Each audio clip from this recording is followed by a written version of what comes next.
Friends, आज का जो क्लास है ये आपका डे 3 है। लास्ट डे मैंने सेक्शन 41 में डिम्ड प्रॉफिट कवर कर रहा था, तो मैंने सेक्शन 41 का 41(1) और 41(2) कवर किया। 41(1) remission and cessation of trading liability loss and expenditure, ये था आपका। 41(2) था balancing charge and terminal depreciation. आज हम लोग उसके आगे बढ़ते हैं। डिम्ड प्रॉफिट, ये मेरा लास्ट डे का है। तो देखिए, लास्ट डे मैंने कवर किया था आपका 41(1). एक मिनट में दिखाता हूँ आपको। लास्ट डे मेरा कवर किया हुआ था 41(1) recovery of expenditure and cessation of trading liability loss and expenditure, और ये आपका था section 41(2) balancing charge and terminal depreciation. हम लोग इसको लेकर केस लॉ भी किए थे और सम भी किए थे। आज हम लोग करेंगे section 41(3) where any capital assets used in scientific research is sold without having used for other purposes. Section 41(4) bad debt recovery. Section 41(4)(a) amount withdrawn from a special reserve account under Section 36(1)(8) and Section 41 subsection 5 loss of discontinued business. आज हम लोग ये 4 topic cover करने वाले हैं 41 से लेकर 41(5) तक। ठीक है, आइए देखते हैं नेक्स्ट।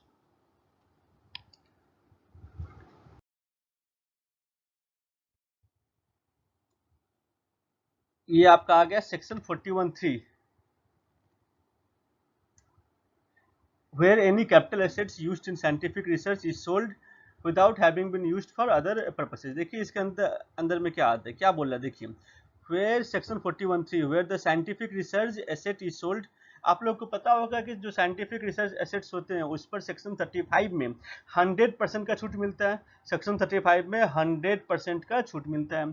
ठीक है, तो अब यदि उसको आप सेल कीजिएगा तो क्या होगा, एक कॉमन सेंस क्या बोलता है, आपने पहले छूट लिया था 100% का, अब यदि आप सेल करोगे तो up to the amount of 100% जो भी आपको रियलाइज होगा वो बिजनेस प्रॉफिट होगा। सपोज कीजिए मैंने साइंटिफिक रिसर्च एसेट्स मैंने बाई किया था 5 लाख रुपीज में, और मैं उसको बिजनेस पर्पस के लिए इस्तेमाल, साइंटिफिक रिसर्च के लिए इस्तेमाल करने के बाद मैं उसको बिजनेस में इस्तेमाल नहीं किया, मैंने उसको सेल कर दिया। मैंने उसको सेल किया 4 लाख रुपीज में। तो कॉमन सेंस क्या बोलता है, 5 लाख का एसेट से आपने 4 लाख में यदि सेल किया है तो पूरा का पूरा जो 5 लाख का आपने बेनिफिट पहले ले लिया था 35 सेक्शन 35 में, तो आपने जब 4 लाख में जब सेल किया तो नॉर्मल सी बात है, ये जो 4 लाख रुपीज होगा ये पूरा का पूरा सेक्शन 41(3) में डिम्ड प्रॉफिट के रूप में टैक्सेबल होगा। लेकिन मान लो आपने यदि 5 लाख के एसेट्स को आपने सेल किया 7 लाख रुपीज में, उस केस में क्या होगा, जो ये 2 लाख रुपया होगा वो आपका शॉर्ट टर्म या लॉन्ग टर्म कैपिटल गेन के हिसाब से आएगा। ये कॉमन सेंस बोलता है। आइए देखते हैं एक्ट क्या बोलता है। Where the scientific research asset is sold without having been used for other purposes, then the list of the following amount shall be charged to tax। देखिए क्या लिखा है, under the PGPP in the previous year. देखिए क्या लिखा है, पहला क्या होगा सेल प्रोसीड्स, और दूसरा होगा 35 में जो आपने छूट लिया था। ठीक है, this shall apply even in the case of business is not in existence. अब मैंने क्या कहा था, यदि sale proceeds cost of assets अधिक होगा तो वो कैपिटल गेन में आएगा, डिपेंड ऑन द पीरियड। वो 36 मंथ से पहले का था या बाद का था, उस पर डिपेंड करता है कि वो शॉर्ट टर्म होगा या लॉन्ग टर्म होगा। देखिए इसको लेकर एक कोर्ट केस हुआ था, Artex manufacturing company, Supreme Court ने क्या दिया था, the Supreme Court held that capital gain shall arise only if sale price exceeds the cost of scientific research assets. I think this point is clear. मैंने आप लोगों को इसको मैं एग्जांपल के थ्रू भी आप लोगों को मैं दिखा रहा हूँ। अंदर में क्या आ गया, एग्जाम्पल में क्या आया, एग्जाम्पल में आपका आया, देखिए एग्जाम्पल मैंने क्या दिया, mister Jha purchased a scientific research assets in the previous year 1920 में एसेट्स बाई किए थे for ₹6 lakh. During the previous year 2021 the set assets is ceased to be used for scientific research. The set asset is sold at ₹7 lakh. Other information is as follows. PGBP before depreciation कितना में पता, 3 लाख रुपया था। WDB कितना बोला गया है, WDB आपका बोला गया 2 लाख रुपया, sorry WDB of the block of the assets 2 lakh रुपया है। डिप्रिसिएशन का रेट कितना है, 15% है। Calculate the income under PGBP, calculate the income under PGBP. देखिए क्या इसको कैसे करते हैं, पीजीबीपी बिफोर डिप्रिसिएशन कितना रुपया था, देखिए 3 लाख रुपीज, ये आपने दिखा दिया यहाँ पर। अब क्या बोला गया, अब जो डिम्ड प्रॉफिट अंडर सेक्शन 41(3) मैंने क्या कहा था, सेल प्रोसीड्स और cost of assets which is lower, तो आपका कॉस्ट ऑफ एसेट्स था 6 लाख रुपीज, सेल प्रोसीड्स था 7 lakh rupees, which is lower कितना होगा, 6 लाख रुपीज होगा। तो ये आपका डिम्ड प्रॉफिट 41(3) में आ गया। देखो टोटल, अच्छा डिप्रेशन कितना आएगा आपका, 2 लाख का 15% डिप्रेशन आपका आ जाएगा, कितना आ जाएगा, 30,000 रुपीज। आगे देखिए, तो इनकम फ्रॉम पीजीबीपी ये कितना हो गया 9 लाख माइनस में 30 8,70,000। अब शॉर्ट टर्म कैपिटल गेन मैंने क्या कहा था, जितना से अधिक में बेचोगे, जो कॉस्ट से जो अधिक प्राइस होगा वो आपका कैपिटल गेन होगा। अभी देखिए जो आपका जो कॉस्ट था वो कॉस्ट था 6 लाख रुपीज का और आपने सेल किया 7 लाख रुपीज में, और ये जो पीरियड ऑफ होल्डिंग है वो 1 ईयर है सिर्फ। 19-20 में आपने बाई किया था और 20-21 में आपने सेल कर दिया, 36 मंथ से कम है, तो ये आपका शॉर्ट टर्म कैपिटल गेन हो गया 7 लाख माइनस में 6 lakh rupees equal to 1 lakh rupees.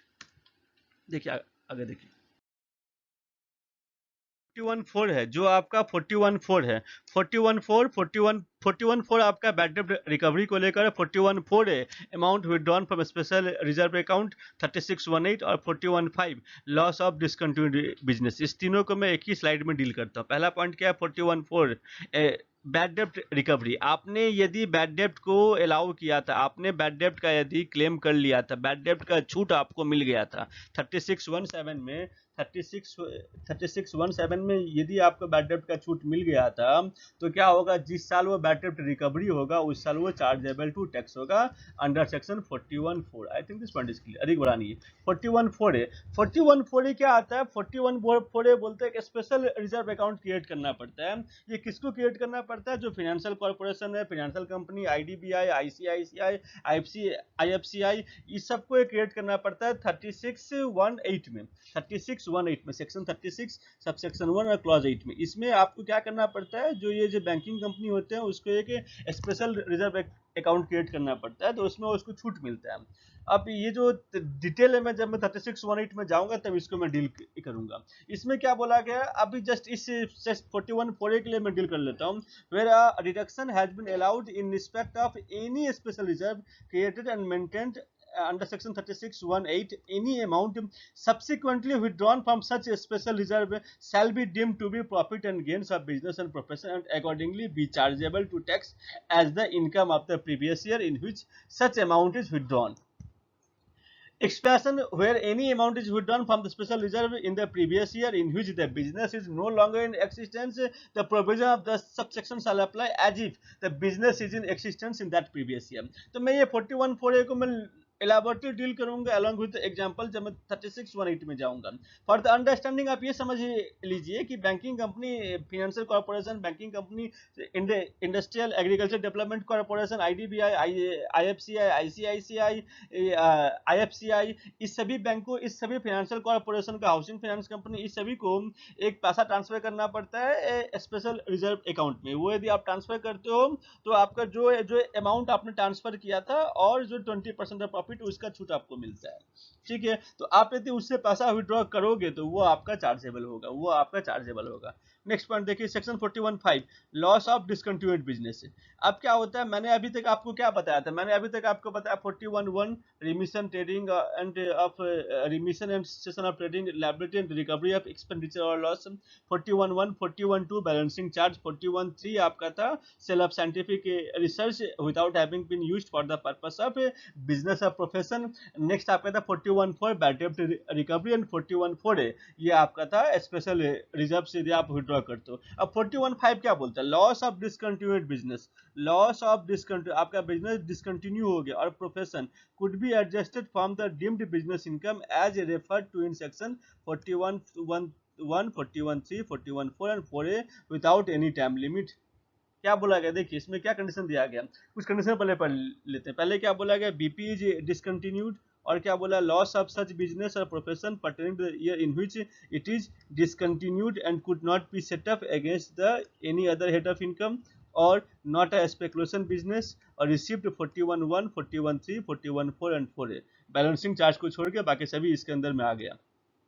ये क्या बोल रहे हैं, देखिए ये बोल क्या रहे हैं, ये आपको बोल रहे हैं कि जो भी डिसकंटिन्यूड बिजनेस था, जो भी डिसकंटिन्यूड बिजनेस है, लॉस ऑफ डिसकंटिन्यूड बिजनेस और profession could be adjusted from the deemed business income as referred to in without any time limit. जो आपका डिसकंटिन्यूड बिजनेस और प्रोफेशन है उसके लॉस को एडजस्ट किया जाएगा बिना किसी टाइम लिमिट के। बट किस लॉस को, जिस साल बिजनेस डिसकंटिन्यू हुआ था। देखिए मैं आपको फिर से एक्सप्लेन कर, देखिए कब किया था, लॉस ऑफ सच बिजनेस और profession pertaining to the year in which it is discontinued. ये आपका इंपॉर्टेंट पॉइंट है। क्या मैंने कहा बताइए तुम, मैंने कहा कि जिस साल बिजनेस डिसकंटिन्यू हुआ था, जिस साल बिजनेस डिसकंटिन्यू हुआ था उस साल के लॉस को आप कभी भी एडजस्ट कर सकते हो। उस साल के जो लॉस हुआ, रिकवरी हुआ, जो भी आपका लॉस हुआ था 41 मतलब जो भी आपका रिकवरी होता है डिसकंटिन्यूड बिजनेस का, जो भी रिकवरी होता है 41 41 41 और 41 जो भी इसका रिकवरी होता है, उस रिकवरी से आप लॉस को एडजस्ट कर सकते हो। किस साल का लॉस है? जिस साल बिजनेस डिसकंटिन्यू हुआ था। एक कंडीशन और है कि ये एप्लीकेबल नहीं होता है स्पेकुलेशन बिजनेस पर, ये एप्लीकेबल नहीं होता है स्पेकुलेशन बिजनेस पर। इसको हम लोग एक एग्जांपल से डील करते हैं, देखिए आगे।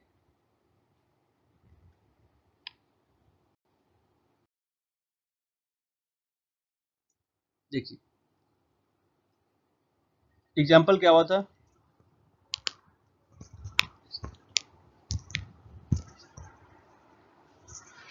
देखिए एग्जांपल क्या था, a business not being a speculation business, अच्छी बात है, कंडीशन फुलफिल हो गया, इज डिसकंटिन्यूड ऑन दिसंबर 10 1996। कब कब डिसकंटिन्यू हुआ था?